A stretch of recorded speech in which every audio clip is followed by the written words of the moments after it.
Klik tombol berikut untuk mendapatkan update ilmu yang insya Allah bermanfaat.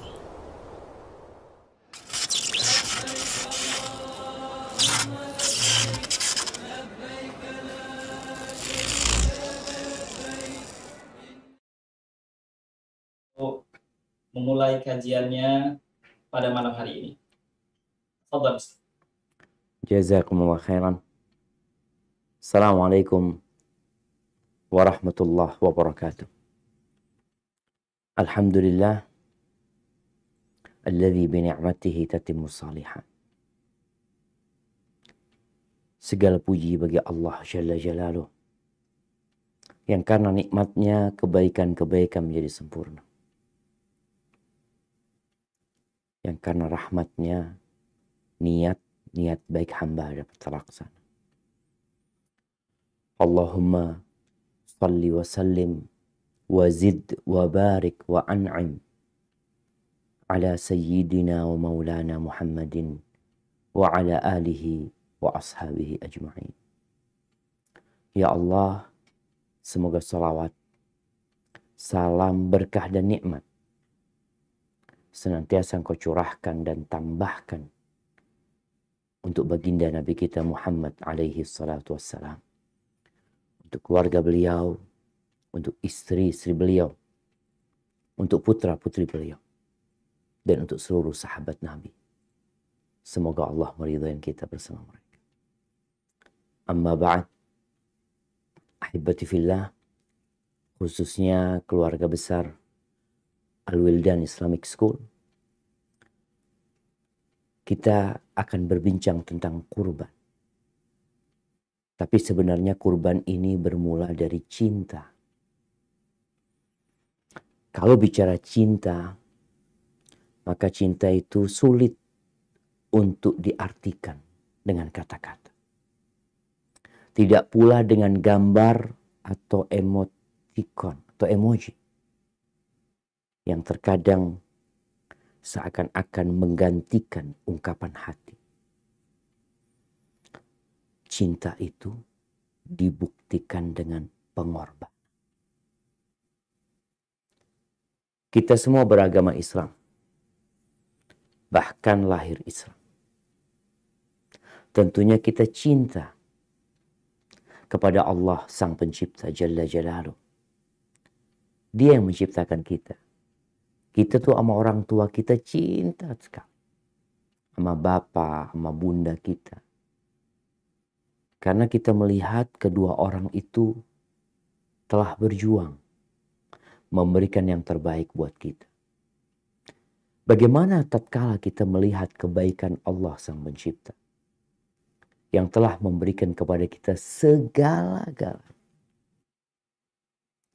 Mata kita yang dapat berkedip itu bukan pemberian orang tua.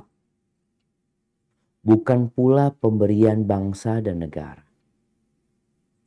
Tapi itu murni anugerah Allah Azza wa Jalla. Kedua telinga kita, yang dengannya kita dapat mendengar,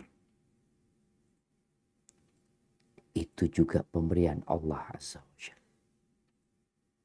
Semua yang ada di tubuh kita, semua yang kita pandang dengan mata kita, semua yang kita raba dengan tangan kita, itu semuanya anugerah Allah Jalla Jalaluh. Jadi kalau bicara cinta, tentunya cinta kita kepada Allah akan lebih besar daripada kepada kedua orang tua kita. Kemudian kita cinta kepada Nabi alaihi salatu wassalam. Nabi kita Muhammad alaihi salatu wassalam. Yang mengajarkan kepada kita semua yang dibutuhkan untuk masuk surga. Dan kita tahu pintu surga gak bakalan dibuka kecuali Nabi kita alaihi salatu wassalam yang meminta dibukakan. Kita juga cinta kepada agama kita. Yang kecintaan kita akan terbukti di saat kita harus berkorban.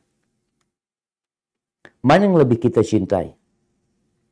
Dunia kita, harta yang kita miliki, usaha yang kita kembangkan, rumah indah yang kita bangun, atau kedua orang tua kita, atau anak-anak kita.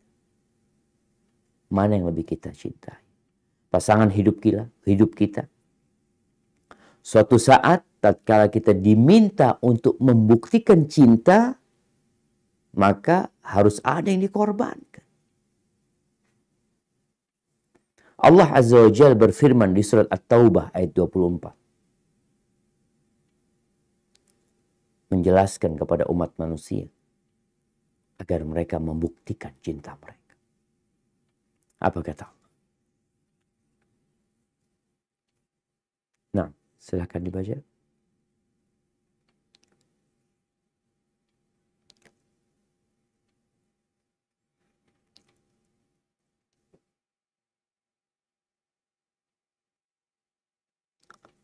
Nah, ada yang mau baca di sana?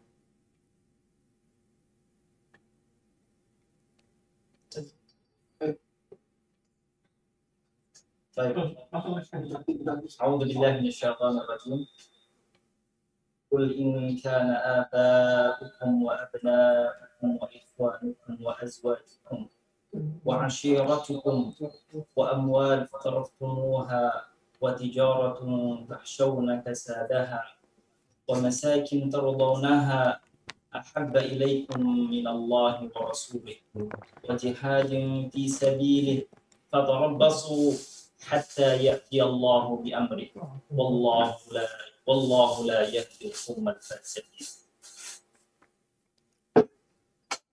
Katakanlah, jika bapak-bapak, anak-anak, saudara-saudara, istri-istri, kaum keluargamu, harta kekayaan yang kau usahakan, perniagaan yang kamu khawatirkan kerugiannya, dan rumah-rumah, tempat tinggal yang kamu sukai, adalah lebih kamu cintai daripada Allah dan Rasul-Nya, dan dari berjihad di jalannya, maka tunggulah sampai Allah mendatangkan keputusannya, dan Allah tidak memberi petunjuk kepada orang-orang yang fasik.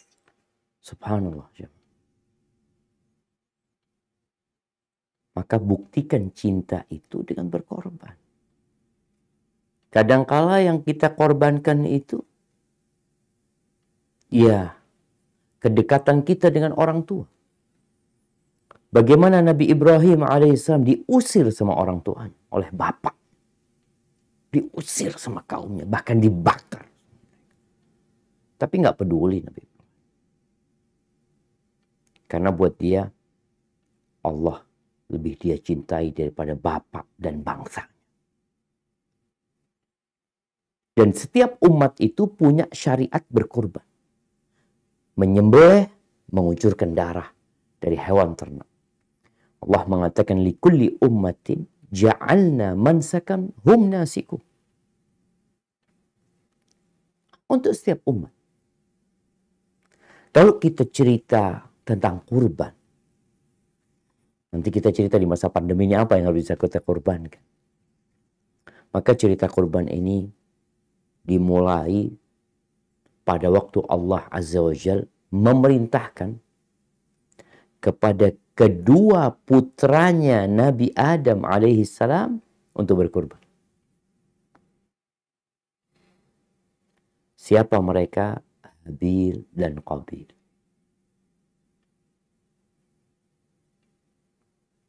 Allah Azza wa Jal memerintahkan kepada Nabi kita alaihi salatu wassalam untuk menceritakan tentang mereka.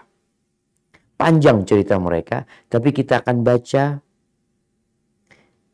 di surat Al-Ma'idah ayat 27. Bagaimana Allah memerintahkan kepada Nabi kita Muhammad SAW untuk menceritakan agar kita dapat pelajaran dari sana. Ini cerita tentang kurban. Nah, silakan dibaca.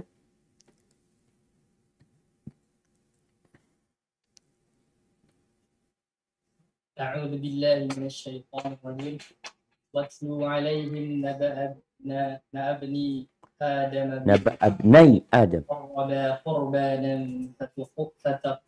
فتقبل من أحدهما ولم يتقبل من الآخر قال qala aqtulannaka La qala aqtulanna. taqabbalallahu minal muttaqin. Ceritakanlah kepada mereka kisah kedua putra Adam, Habil dan Qabil, menurut yang sebenarnya.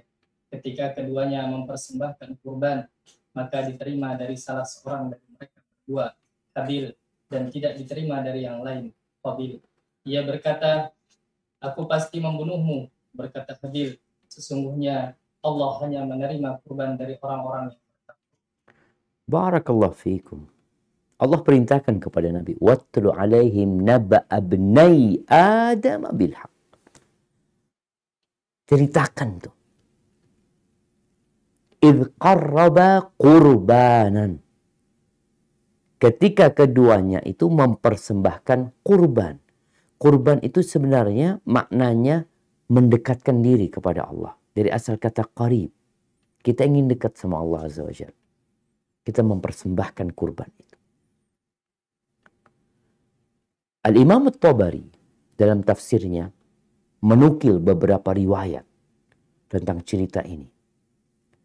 Disebutkan bahwasanya salah satunya dari dua anak Adam ini yang bernama Habil, dia itu punya hewan ternak. Dia memelihara domba. Subhanallah, domba dia itu melahirkan anak domba yang bagus sekali.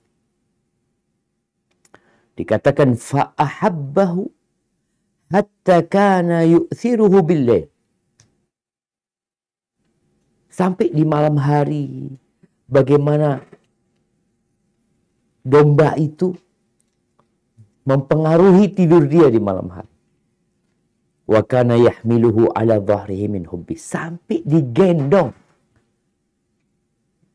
Domba itu dilepas biasanya. Karena cintanya digendong nih anak domba tersebut. Dan tidak ada dari semua harta yang dia miliki yang lebih dia cintai daripada domba yang dia miliki tersebut. Tatkala Allah perintahkan kepadanya untuk berkurban. Apa yang dia kurbankan? Yang paling dia cintai.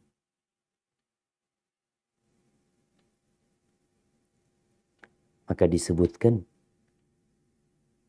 itu domba ketika dikurbankan, beberapa riwayat menyebutkan bahwasanya tidak disembelih waktu itu. Si Qabil meletakkan di satu tempat, ditunggu. Kurban yang diterima akan ada api yang menyambar dari langit yang mengambil kurban tersebut. Sedangkan Qabil, dia bos pertanian. Dia mengorbankan ya mungkin dari hasil pertanian dia. Ketika dia korbankan, yang bagus-bagus dia makan. Ini kalau bicara kurban untuk Allah. Karena ada orang yang berkorban barang mungkin hasil pertanian, tapi dikurbankan ke siapa? Ini Qabil meletakkan hasil pertanian dia yang sudah dia pilih yang baik-baik dia makan. Tinggal yang buruk-buruk yang di sana. Maka keduanya menanti. Tanda diterima, tadi disebutkan akan ada api yang menyambar dari langit. Wah subhanallah. Datang api disebutkan yang berwarna putih. Yang menyambar kurbannya Habil. Dan disebutkan domba itu dibawa ke surga. Hidup di surga. Kemudian At-Tabari menyebutkan itu domba yang dijadikan pengganti Nabi Ismail nanti. Ketika Nabi Ibrahim diperintahkan untuk berkorban. Allah Azza wa Jalla menyebutkan fatuqubbila min ahadihima wa lam yutaqabbal min al-akhar. Diterima dari salah satunya dan tidak diterima dari yang lain. Qabil marah. Karena kenapa dia marah? Dia malu. Bagaimana kalau ketemu orang di jalan nanti disebutkan, nih, yang korbannya tidak diterima. Maka akhirnya Qabil mengancam adiknya sendiri dengan mengatakan, aku akan benar-benar membunuh. Habil ini secara fisik jauh lebih kekar daripada si Qabil. Tapi si Habil nggak mau mengucurkan darah kakaknya. Dia mengatakan, innama yataqabbalullahu minal muttaqin. Allah itu hanya menerima dari orang-orang yang bertakwa. Dia mengingatkan kakaknya agar bertobat kepada Allah. Dan si Habil mengatakan, la in basatta ilayya yadaka litaqtulani, ma ana bibasiti yadiya ilayka liaqtul. Kalau engkau tidak membunuhku dengan menggunakan tanganmu, aku nggak akan membunuh. Dan akhirnya dibunuh. Ahibati fillah. Kemudian setelah bertahun-tahun cerita tersebut, Allah menceritakan tentang Nabi Ibrahim alaihissalam. Nabi Ibrahim ini ingin punya anak. Sampai sepuh nggak punya anak. Disebutkan sampai umur 80 tahun. Akhirnya istrinya Sarah memperkenankan Nabi Ibrahim untuk menikahi budaknya, Hajar. Akhirnya punya anak. Dikatakan anaknya yang pertama itu yang namanya Ismail. Itu lahir tatkala umur Nabi Ibrahim 86 tahun. Gimana? Bahagianya orang tua yang menunggu selama puluhan tahun lalu anak itu ada.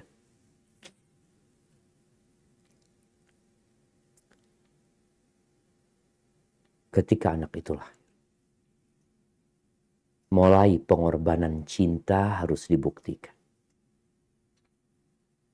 Nabi Ibrahim gak boleh kumpul sama anaknya. Nabi Ibrahim di Palestina sana, Allah memerintahkan kepadanya untuk meletakkan istri dan anaknya di Mekah. Dan dilakukan oleh Nabi Ibrahim. Belum lahir Nabi Ishak. Mungkin kalau lahir Nabi Ishak, anaknya yang kedua dari istrinya Sarah, orang terhibur. Belum ada. Disuruh diletakkan di Mekah. Dan diletakkan. Sesekali Nabi Ibrahim berkunjung. Tatkala Nabi Ibrahim berkunjung ke Mekah, Nabi Ismail sudah remaja. Allah menceritakan hal ini di surat As-Saffat. Mungkin kita bisa baca di ayat 102 sampai 108. Nah, silahkan.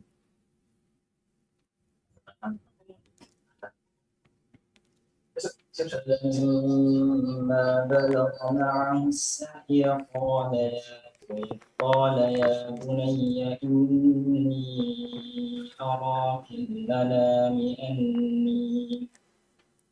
أني أذبحك فانظر ماذا ترى قال يا أبت افعل ما تؤمر ستجدني إن شاء الله من الصابرين.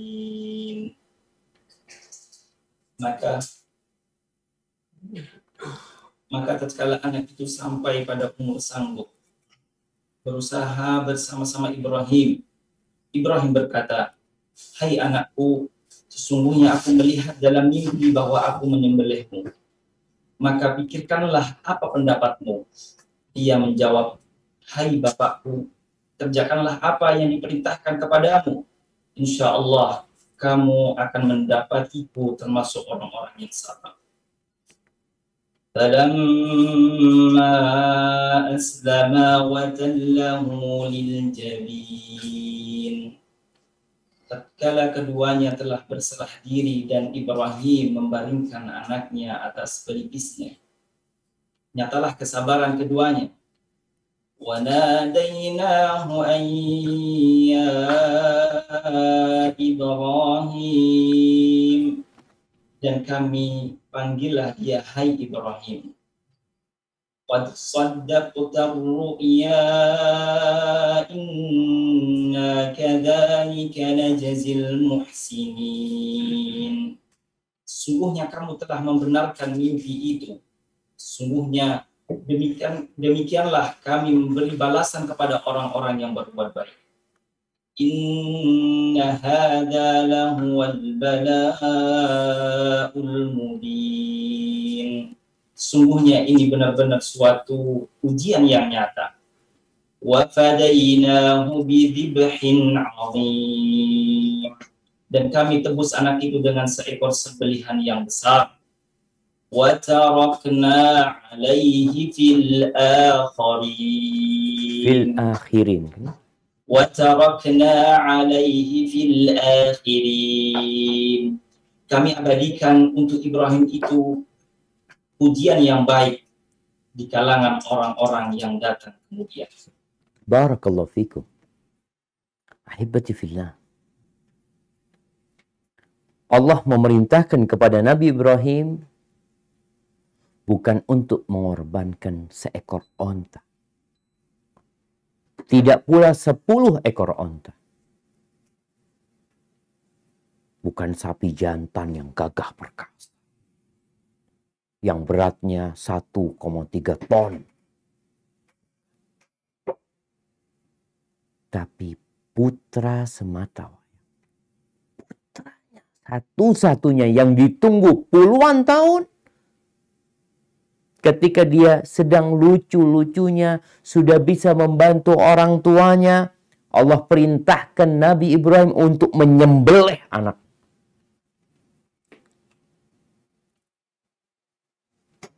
Itu untuk membuktikan cinta. Karena Allah Jalla Jalaluhu mengangkat Nabi Ibrahim sebagai kekasih. Nggak boleh ada cinta selain Allah di hati. Maka Allah berikan ujian kepada Nabi Ibrahim.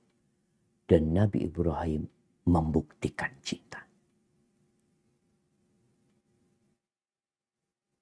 Dia ngobrol sama anak.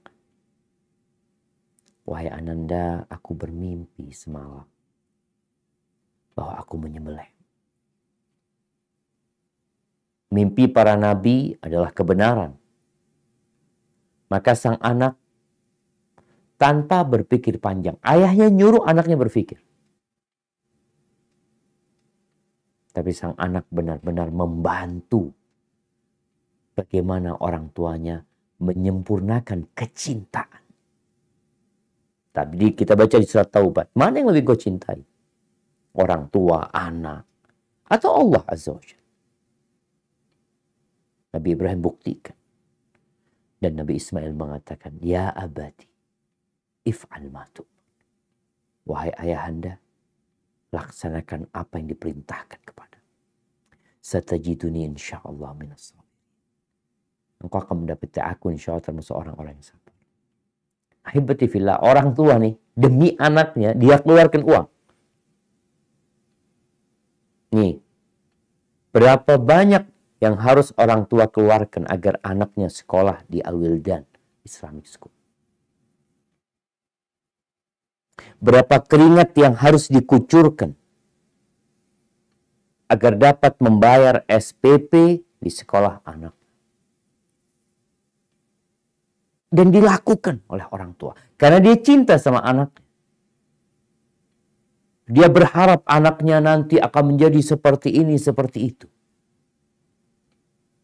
Terkadang orang tua rela hidup sederhana agar anaknya bisa sekolah. Rela bercapek-capek ria. Demi anaknya. Gimana kalau ternyata dia disuruh menyembelih anak? Ini para orang tua sekarang. Kalau kalian diperintahkan untuk menyembelih anak kalian, apakah kalian akan lakukan?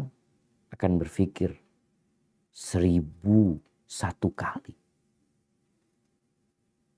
Tapi Nabi Ibrahim melaksanakan tugasnya. Sekarang nih kita nggak diperintahkan mengorbankan anak kita. Kita diperintahkan untuk mengorbankan hewan ternak. Untuk mengeluarkan sedikit harta kita. Bayangin nih orang tua, ketika engkau memasukkan anakmu ke Al-Wildan Islamic School. Uang pendaftarannya ketika anak itu diterima, berapa yang kau bayar?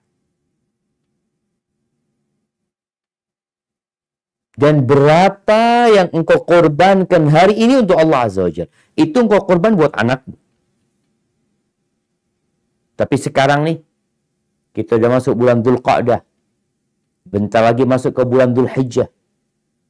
Kita diperintahkan untuk berkorban. Tapi bukan korban anak. Sedikit hartamu. Terkadang orang tua ini bakhil ketika berkorban untuk Allah. Tapi dia royal untuk anaknya. Buktikan cintamu. Engkau lebih cinta kepada anakmu apa kepada Allah Azza wa Jalla. Ahibati fillah. Di masa pandemi ini, ya kita melihat bagaimana kondisi kawan-kawan kita, kerabat-kerabat kita, saudara-saudara kita yang harus berjuang untuk bisa bertahan. Tapi ada yang Allah tetap berikan kelebihan rezeki. Maka saatnya kita berbagi. Orang-orang munafikin, mereka adalah manusia-manusia secara penampilan, secara ucapan, jangan ditanya. Kayak orang yang paling beriman. Wa idza ra'aitahum tu'jibuka ajsamuhum wa yaqulu tasma' liqawlihim ka'annahum khushubun musannada yahsabuna kulla sayhatin 'alaihim humul adu fahdharhum qatalahumullah anna yufakun. Kalian kalau melihat orang-orang munafik itu, kalian terheran-heran dengan penampilan mereka. Kalau mereka ngomong, kalian terpesona dengan omongan mereka. Mereka itu seperti kayu yang gagah, tapi kayu itu nempel di dinding. Sebenarnya kayu itu didorong jatuh. Beda sama tiang yang kokoh, didorong mau diapakan tetap dia. Ini orang munafikin kelihatannya kokoh, tapi di surat Al-Munafiqin, di ayat 9, 10, dan 11, Allah Azza wa Jal memanggil orang-orang yang beriman. Setelah Allah ceritakan ya, sifat-sifat orang munafikin, kelakuan mereka. Lalu Allah memanggil yang beriman. Allah katakan, Ya ayyuhalladzina amanu. Wahai orang-orang yang beriman. Jangan kayak orang munafik kalian. Buktikan kalau kalian beriman. La tulhikum amwalukum wala auladukum an dzikrillah. Jangan sampai harta kalian, jangan sampai anak-anak kalian membuat kalian lalai dari mengingat Allah Azza wa Jalla. Kesibukan cari harta, kesibukan ngurusin anak sampai lupa mengingat Allah Azza wa Jalla. Wa may yaf'al dzalika fa ulaika humul khasirun. Kalau sampai terjadi, maka pelakunya adalah orang-orang yang merugi. Gimana nggak rugi? Engkau mikirin anak bentar lagi mati. Ini anak-anak beda sama orang tua. Ana pernah jadi anak dan ana sekarang jadi orang tua. Ana rasakan. Ketika kita santri dulu, ketika kita kuliah, ya kita sibuk dengan kegiatan kita. Tahu-tahu nanti ditelepon sama orang tua. Atau kita ingat sama orang tua kalau butuh fulus. Itu anak. Orang tua cintanya sama anak, Masya Allah. Maka Allah ingatkan, jangan sampai anak kalian, bukan orang tua kalian, ya enggak, anak kalian dan harta kalian itu membuat kalian lupa dari mengingat Allah Azza wa Jalla. Lalu Allah katakan, wa anfiqu. Kalian infakkan. Apa yang kita infakkan? Mimma razaqnakum, kata Allah. Dari apa yang kami rizkikan kepada kalian. Nabi Ibrahim disuruh berkorban anaknya. Siapa yang kasih anak sama Nabi Ibrahim? Allah Jalla Jalaluh. Siapa yang kasih harta sama kita? Siapa? Bos kita? Allah yang kasih. Tempat kita bekerja sebenarnya memanfaatkan kita. Kalau engkau seorang pengusaha, engkau berpikir dengan akal pemberian siapa? Kalau Allah ambil itu akal, engkau akan berjalan seperti orang-orang gila berjalan tanpa berpakaian. Rambutnya tidak dipotong. Jadi kalau engkau berpikir, enggak Ustaz, anak usaha sendiri, anak tidak bekerja sama orang. Ya, engkau usaha sendiri, siapa yang kasih rezeki? Maka Allah katakan, kalian infakkan dari apa yang kami rizkikan. Supaya kalian tidak merasa berat. Kita tuh merasa berat kalau harus mengeluarkan uang kita sendiri. Enggak, tuh uang bukan engkau yang memiliki itu uang. Kata Allah, kami yang kasih rezeki. Orang ketika tahu uangnya ini dikasih, dan yang mengkasih dia duit itu nyuruh dia berbagi, dia akan berbagi. Umpamanya nih, ada orang ngasih duit sama anak. Syafiq, ini anak kasih duit 100 juta. Tuh 100 juta bagikan ke 10 orang. Tiap orang kau kasihkan ke ustadz-ustadz, mamanya satu ustadz kasih 10 juta, 10 juta, 10 juta, 10 juta. Dan anak ingat, ada orang pernah ngasih duit anak, insya Allah 110 juta. Dia kasihkan ke anak. Cash. Tapi dia katakan, Ustaz kasihkan ke ustadz. Kira-kira anak kasihkan apa? Atau anak ambil tuh duit? Enggak, bukan duit anak. Anak kasihkan ke ustadz. Karena memang bukan duit anak. Makanya seharusnya tatkala kita disuruh sama Allah untuk berbagi, salah satunya dengan menyembelih seekor sapi atau onta atau kambing, beli dengan uang yang kita miliki, itu uang dari Allah loh. Jadi nggak usah kepikiran. Apalagi Allah janji akan kasih ganti buat kita. Maka seringkali dalam Al-Quran Allah mengatakan mimma razaqnakum. Dari apa yang kami rizkikan. Supaya dia tidak berat tatkala berkorban. Mengeluarkan itu uang. Min qabli an ya'tiya ahadakumul maut. Sebelum kematian tiba menjemput kalian. Kita ini nunggu apa sih sekarang? Kita ini sudah menunggu antrian. Malaikat pencabut nyawa datang kepada kita. Maka sebelum dia datang, sebelum tiba panggilan kita, engkau infakkan tuh. Soalnya kalau sudah datang kematian, fayaqula rabbi laula akhartani ila ajalin qarib. Ya Allah, kalau engkau mundurkan, engkau tangguhkan umurku, ajalku sedikit. 5 menit. Kalau umur dia umpamanya sampai jam 8.30 menit. Ketika datang tuh pencabut nyawa, dia kepingin dimundurkan sebentar aja. Dia mau ngapain sih? Fa'asaddaq. Dia mau sodakoh. Mau sodakoh dia. Wa akum minas solihin. Dan aku ingin jadi orang soleh. Kita sekarang masih hidup. Jangan nunggu seperti orang ini. Kenapa? Walan yuakhirallahu nafsan idza jaa ajal. Kalau udah datang waktunya, nggak akan Allah tangguhkan. Wallahu khabirun bima ta'mal. Allah itu maha mengetahui dengan apa yang kalian kerjakan.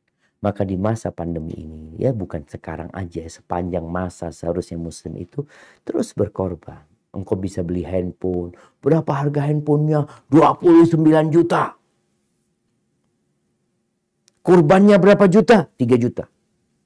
Nggak malu engkau pegang handphone 29 juta, bawa kambing harga 3 juta. Bawa kambing harga 3 juta. Handphonenya harganya 29 juta. Kan boleh? Oh boleh. Boleh. Yang penting kambingnya itu secara persyaratan, kalau domba itu umurnya 6 bulan paling tidak. Kalau kambing itu 1 tahun. Tapi apa engkau nggak malu? Kita bicara cinta. Korbankan yang terbaik. Ahibati fillah, kalau orang memang duitnya 2 juta, ya wajar dia. Ini orang punya motor, beli motor moge. Harga 1,2 M. Dia naikin tuh. Korban sapi. Harga berapa? 1 sapi. Harga 50 juta Pak Ustaz. Nggak ada apa-apanya dibanding sama motormu. Motor ini buat kesenanganmu. Tapi itu sapi buat keselamatan. Beda, orang itu biasanya bayar untuk keselamatan lebih mahal daripada untuk kesenangan. Orang pengen selamat, dia bayar mahal. Tapi mau seneng, aduh seneng itu nggak harus kata dia. Yang penting anak selamat. Maka adalah kita berpikir. Tapi kan boleh, oh boleh. Engkau mau korban domba, harga 2 juta boleh. Tapi kita bicara tentang pengorbanan kepada Allah karena cinta kita kepada Allah Azza wa Jalla. Allah sudah berikan segala-galanya kepada kita. Rasulullah SAW, ketika beliau nggak punya, ya beliau berkorban. Domba. Ketika beliau waktu itu umroh qadha tahun ke-7 Hijriah. Beliau itu mengorbankan beberapa ekor onta. Salah satunya itu onta yang dikendarai Abu Jahal pada waktu perang Badar. Abu Jahal punya onta mahal. Sampai di hidungnya apa? Itu ada untuk menghiasi onta. Itu dikorbankan.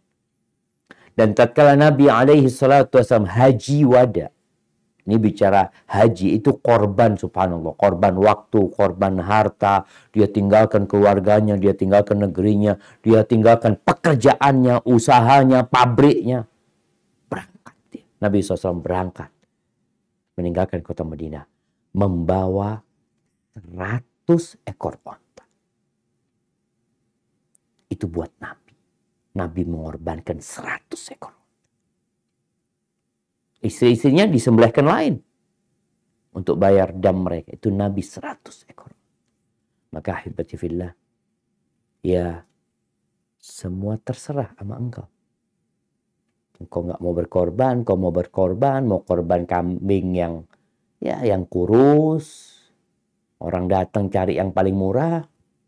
Engkau cari handphone yang paling bagus. Engkau cari motor yang paling bagus.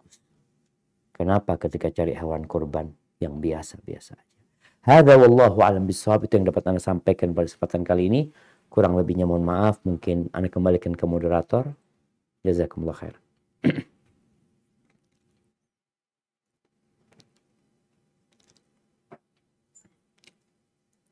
Alhamdulillah, jazakumullah khairan Ustaz.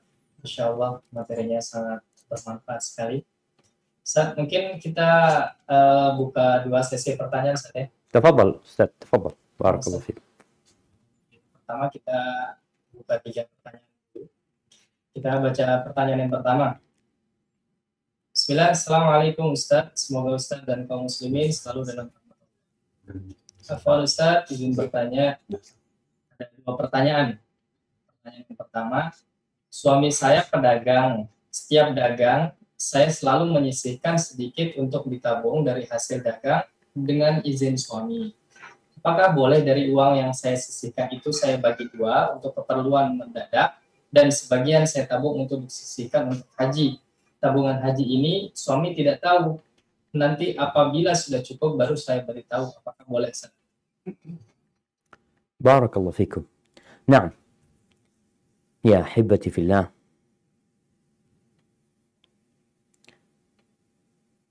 Bicara rizki. Kalau kita lihat makhluk Allah ini ada yang menyimpan. Ada makhluk Allah yang tidak menyimpan. Seperti apa? Burung. Burung tuh kita nggak pernah ngeliat. Di sarang burung itu ada makanan buat besok. Apalagi buat pekan depan. Tapi ada binatang lain seperti semut, dia menyimpan. Yang jelas semuanya Allah yang menanggung rizkinya. Tapi manusia termasuk yang menyimpan. Bolehkah tadi dikatakan seorang istri menyisihkan hasil usaha suaminya, ditabung sama dia atas pengetahuan suami? Hanya saja sang istri ini membagi dua. Yang satu untuk keperluan mendadak, yang satu untuk haji. Apakah boleh? Sedangkan yang haji suami nggak tahu. Anda rasa nggak ada masalah selama suami sudah memberikan izin secara umum untuk menyimpan uang tersebut. Artinya sebenarnya dua-duanya untuk kebutuhan. Yang haji pun umpamanya, tatkala ada kebutuhan mendesak mau tidak mau akan diambil. Karena memang kita tahu syariat haji ini untuk yang mampu. Sehingga Anda rasa nggak ada masalah. Dan semoga itu menjadi niat baik ya. Ini juga buat pelajaran bagi yang lainnya. Innamal a'malu binniyat. Amalan itu tergantung niat. Ada orang kaya raya nggak berangkat haji. Padahal dia mampu. Tapi ada orang yang punya penghasilan terbatas. Dia menyisihkan. Karena dia ingin berangkat haji. Inilah cinta. Dia korbankan sebagian harta yang dia miliki untuk datang ke rumah Allah Azza wa Jalla. Hada wallahu a'lam bissawab.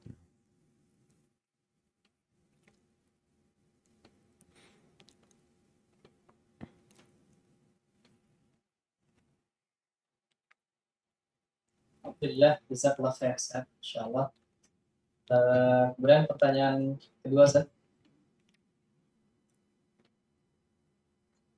Assalamualaikum, Ustaz. Waalaikumsalam. Suami saya sudah berencana berkurban dengan satu kambing. Bismillah. Jika saya secara pribadi memiliki rezeki lebih, mana yang lebih baik? Saya berkurban lagi dengan nama saya sendiri atau saya belikan kurban atas nama saudara saya yang berkekurangan? Syukron jazakallah. Barakallahu fiik. Naam, ahibati fillah, kurban ini sama disyariatkan bagi yang mampu untuk berkurban. Kalau dikatakan tadi suami berkorban, istri juga mau berkorban, silahkan. Dia berkorban, dia sembelih itu kambing. Suami sendiri sebenarnya kalau bicara cukup, kalau dalam satu rumah, satu berkorban, itu cukup. Artinya udah mencukupi buat yang lainnya. Tapi kalau tiap orang di rumah itu berkorban, itu akan jadi lebih baik. Rasul SAW sendirian berkorban 100 ekor onta. Padahal cukup 1 ekor domba sebenarnya. Sapi itu untuk 7 orang. Tapi lebih utama kalau 1 orang berkorban 1 ekor sapi. Bukan dibagi 7. Dia sendiri itu 1 ekor sapi. Maka kalau dikatakan mana yang lebih utama, Anda rasa lebih utama engkau berkorban. Suamimu berkorban, engkau berkorban juga. Dagingnya berikan kepada keluarga yang nggak mampu. Karena sejatinya mereka tidak punya kewajiban untuk berkorban karena mereka nggak mampu. Jadi mungkin yang lebih baik engkau berkorban juga, dagingnya berikan kepada mereka, sebagian engkau makan. Karena bicara syariat kurban ini berbeda dengan sedekah biasa. Sedekah biasa itu bisa kita lakukan sepanjang tahun. Hari ini mau sedekah engkau bisa. Kau mau sedekah seekor kambing bisa. Tapi kalau engkau menyembelih sebagai bentuk pengorbananmu kepada Allah Azza wa Jalla, insya Allah itu lebih utama. Tapi kalau kau punya lebih lagi, Anda punya lebih lagi, ya udah kau berikan kepada kerabatmu, baik, nggak ada masalah. Hadza wallahu a'lam bissawab. Alhamdulillah, jazakumullahu khairan Ustaz. Yang ketiga Ustaz, dari sesi yang pertama. Assalamualaikum Ustaz. Waalaikumsalam. Apabila kita masih memiliki hutang, apakah kita boleh berkurban dulu atau melunasi hutang dulu? Barakallahu fikum. Ahibati fillah. Usahakan jangan berhutang. Muslim itu dididik sama Nabi SAW untuk tidak berhutang. Kecuali dalam kondisi mendesak. Bahkan beliau alaihissalam berdoa. Mengatakan, Allahumma inni a'udzubika minal ma'thami wal maghram. Ya Allah, aku berlindung kepadamu dari dosa dan hutang. Karena hutang ini dibawa mati. Bahkan orang kalau punya utang, walaupun mati syahid, dia nggak masuk surga. Sampai utangnya diselesaikan. Maka kembali kepada pertanyaan, orang kalau sekarang dia punya uang, tapi dia punya utang. Mana yang harus dia dahulukan? Melunasi utangnya atau dia boleh berkorban? Para ulama menjelaskan dalam masalah ini. Apabila utangnya sudah jatuh tempo, maka dia lunasi. Tapi kalau utangnya belum jatuh tempo, memang angsuran yang tiap bulan bayar, umpamanya anggap 1 juta. Setahun, Ustaz. Yang bulan ini Anda udah bayar. Bulan depan juga udah bayar umpamanya. Anda punya uang nih, boleh nggak? Kalau belum jatuh tempo, maka boleh dia menggunakan uang itu untuk berkorban. Silahkan. Asalkan dia punya aset yang dapat melunasi utang dia. Karena jangan sampai dia nanti mati bawa utang. Dia berkorban tapi mati bawa utang. Itu yang pertama. Kondisi kedua, kalau ternyata utangnya sudah jatuh tempo, tapi dia ingin berkorban. Dia tahu insya Allah 2 bulan lagi dapat duit. Anda lagi jual rumah, udah ada akad, orangnya baru DP, insya Allah 2 bulan dia lunasi. Momennya seperti itu. Maka dia boleh datang kepada pemilik uang. Syuf, ana mau berkorban. Kalau antum izinkan, duit yang untuk bayar utang ini ana mau belikan sapi. Kalau antum izinkan. Kalau ternyata dia tidak mengizinkan, enggak, anda butuh uang. Ya sudah, kita bayarin, berarti kita nggak korban. Tapi kalau dia mengizinkan, mamanya, fadhol, nggak ada masalah. Ya sudah, kita boleh berkorban. Tapi sekali lagi, engkau harus memiliki harta atau aset yang dapat melunasi. Soalnya kalau engkau mati, nggak ada yang bisa melunasi, ya tadi dibawa mati itu utang. Dan engkau sulit masuk surga ketika menanggung utang tersebut.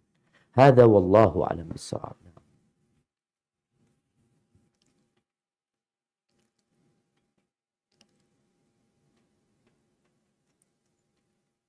Nah, Ustaz, barakallahu fikum. Kita ke pertanyaan sesi kedua, Ustaz. Barakallahu fikum. Banyak sekali pertanyaan.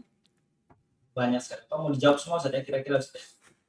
Kayaknya ustadz-ustadz di sana nanti sisanya yang jawab. Baik. Kita ambil yang penting, Ustaz. Penting saja. Baik. Assalamualaikum, Ustaz. Waalaikumsalam. Apakah kita bisa berkorban atas nama ibu yang sudah meninggal? Tafadhol, Ustaz. Barakallahu fiik. Nah, ahibati fillah. Kita harus sadar bahwasanya tatkala manusia hidup, itulah waktu dia beramal. Sampai bicara sedekah. Bicara sedekah. Ada perbedaan sedekahnya orang yang sehat dengan sedekahnya orang yang sakit. Apalagi udah mau mati. Apalagi kalau dia sekedar wasiat. Diterima apabila persyaratan yang terpenuhi, tapi pahalanya berbeda. Maka Nabi SAW mengatakan, afdalus sadaqah anta saddaqa wa anta sahihun syahih. Ta'malul ghina wa takhshal faqr. Sedekah yang paling baik itu adalah tatkala engkau sehat dan engkau bakhil, engkau cinta sama harta. Engkau berharap kekayaan, engkau berharap umurmu panjang.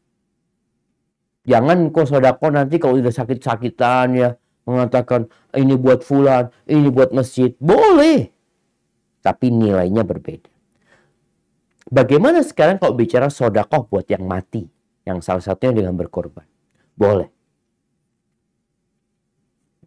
Ketika Sa'ad bin Ubadah berkata kepada Nabi SAW bahwa ibundanya meninggal dunia walam tusi dan tidak sempat berwasiat. Afa yanfa'uha idza tasaddaqtu anha? Apa berguna buat dia kalau aku sedekah buat dia? Hadis riwayat Imam Bukhari dalam kitabnya Adabul Mufrad dan Sahih. Kata Rasul, "Na'am, tasaddaqan." Iya, engkau sedekah buat dia. Maka diperbolehkan buat anak tadi kalau disebutkan mau nyembelih kurban atas nama ibu yang meninggal dunia, tapi pahalanya tentunya berbeda. Karena ibunya sudah mati. Namun sebagai bentuk kebaktian anak kepada orang tua, dia tetap melakukan itu dengan berharap Allah menerima dan mengampuni dosa. Hada wallahu a'lam bissawab.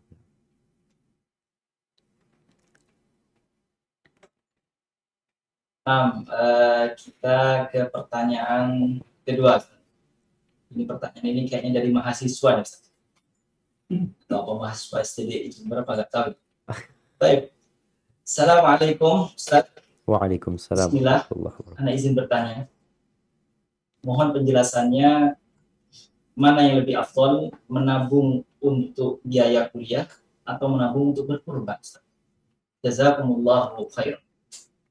Barakallahu fikum. Nah, ahibati fillah. Yang pertama, kurban ini buat yang mampu tentunya. Kalau bicara tadi, mahasiswa ini nggak mampu. Dia perlu membiayai sekolah dia. Kalau Anda lihat, kita tahu kedudukan menuntut ilmu.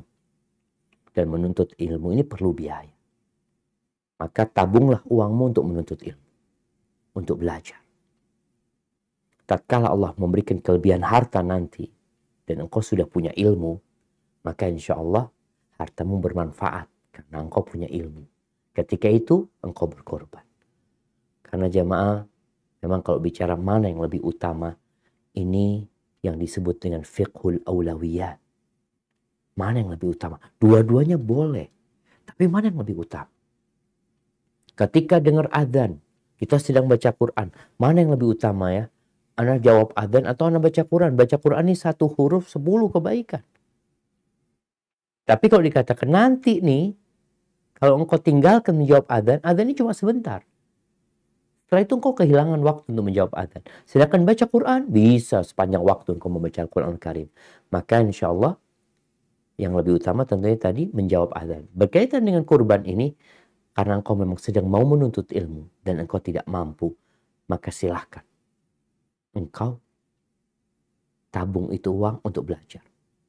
Ada pertanyaan ditanyakan kepada ulama, mana yang lebih utama, menikah atau berangkat haji? Dia punya duit nih, antara menikah sama haji. Kalau dia itu sudah nggak tahan mau nikah, maka duitnya buat nikah. Karena pada waktu itu nikah, ya kalau dia nggak nikah berbahaya buat dia. Ibadah haji pun kadang-kadang nggak khusyuk karena dia mikir mau nikah. Itu kalau memang sudah ngebet dia mau nikah. Tetapi kalau enggak, anak aman sih nggak nikah sekarang, masih kuat. Ya udah berangkat haji dengan uang tersebut. Mungkin seperti itu. Hadza wallahu a'lam bissawab.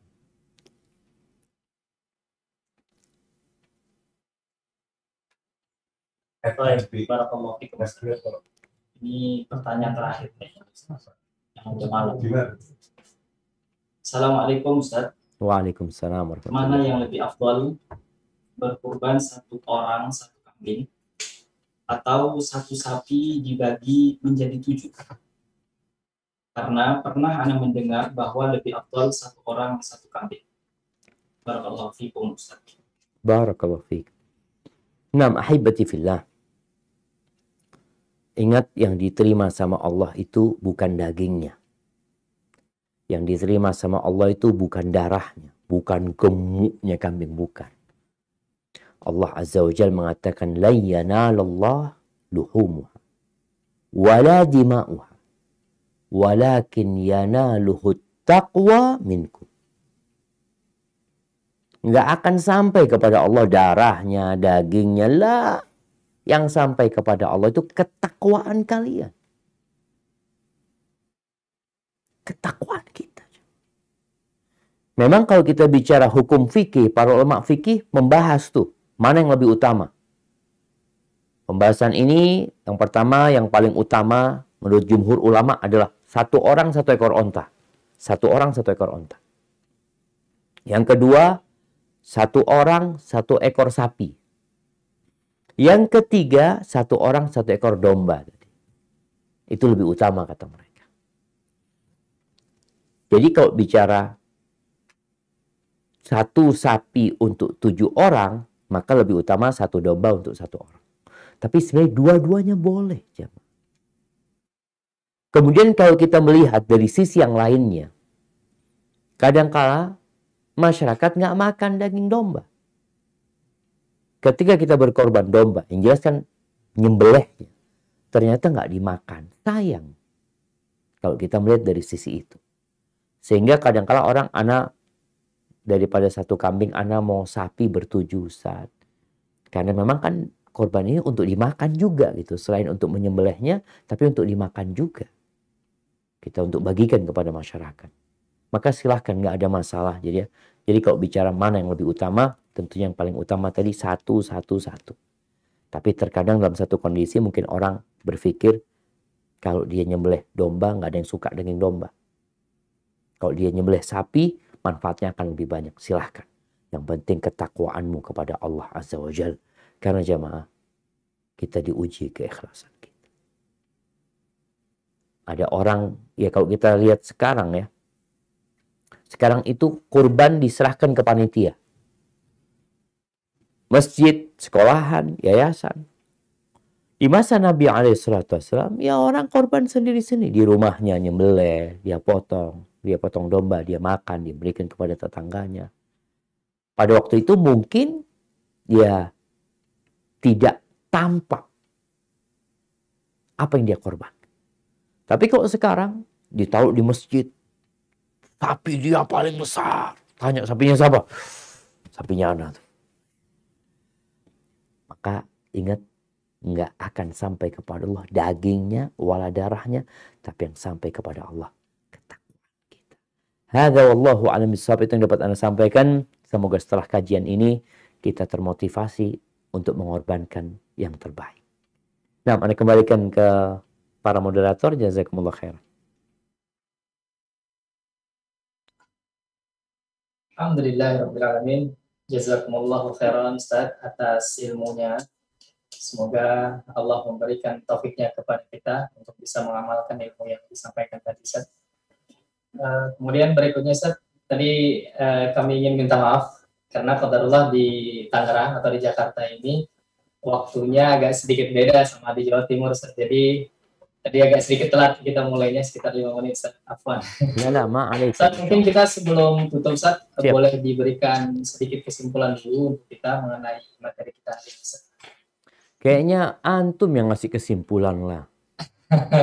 Nah, apalagi ada 2 orang di sana tuh. Masa kayaknya 2 orang lebih lengkap kesimpulannya Ustaz. Kayaknya Ustaz Rizky sama Ustaz. Kalau bicara kesimpulan jamaah, maka ingat suatu hari apa yang kita kumpulkan, apa yang kita usahakan dari dunia ini akan kita tinggalkan. Yaqulu ibnu Adam, mali. Manusia itu sering mengatakan, ini milikku, ini hartaku, ini tanah milikku, ini rumah, ini mobil. Nabi mengingatkan, walaysa laka min malin, kau tahu mana yang hartamu. Ma akalta, yang kau makan, kemudian dia hilang jadi kotoran. Wa ma labista yang kau pakai, kemudian dia jadi usang. Yang ketiga, wa ma tasaddaqta bihi fa'abqai, yang engkau sedekahkan, itu yang kau simpan. Kalau bicara tabungan, maka yang kita sedekahkan, yang salah satunya dengan berkorban ini, itu yang milik kita. Sisanya fatarikuhu linnas, dia tinggalkan buat manusia. Jadi warisan. Maka mumpung belum jadi warisan, engkau keluarkan hartamu. Korbankan yang terbaik, jaga niatnya, dan jangan takut miskin dengan berkorban. Karena sejatinya Allah telah berjanji akan memberikan ganti yang lebih baik. Dan semoga keluarga besar Al-Wildani bisa berkorban. Nggak harus di sekolahan, dia bisa di rumahnya. Kalau punya kelebihan baru dia berikan di tempat yang lainnya. Hadza wallahu a'lam bishawab. Ana kembalikan ke para ustadz, mudah-mudahan mereka bisa menambahkannya. Barakallahu fikum. Nah, Ustaz. Barakallahu fikum, Ustaz. Kami ucapkan jazakumullahu khairan kepada Ustaz Syafiq Rizal Salama atas pemaparan ilmu yang telah disampaikan. Semoga Allah Subhanahu wa taala menjaga antum, dan semoga ilmu yang telah antum sampaikan akan menjadi ilmu yang pantas kita amalkan dan harus kita amalkan sebenarnya, Ustaz ya. Dan ana sampaikan sekali lagi jazakumullahu khairan. Semoga kita bisa menyelenggarakan kajian seperti ini bersama antum di Al-Wildani, Ustaz. Barakallahu fikum. Insyaallah. Amin. Baik. Kita tutup, Ustaz, kajian kita pada malam hari ini dengan doa kafaratul majlis. Subhanakallahumma wa bihamdika asyhadu an la ilaha illa anta astaghfiruka wa atubu ilaik. Assalamualaikum warahmatullahi wabarakatuh. Waalaikumsalam.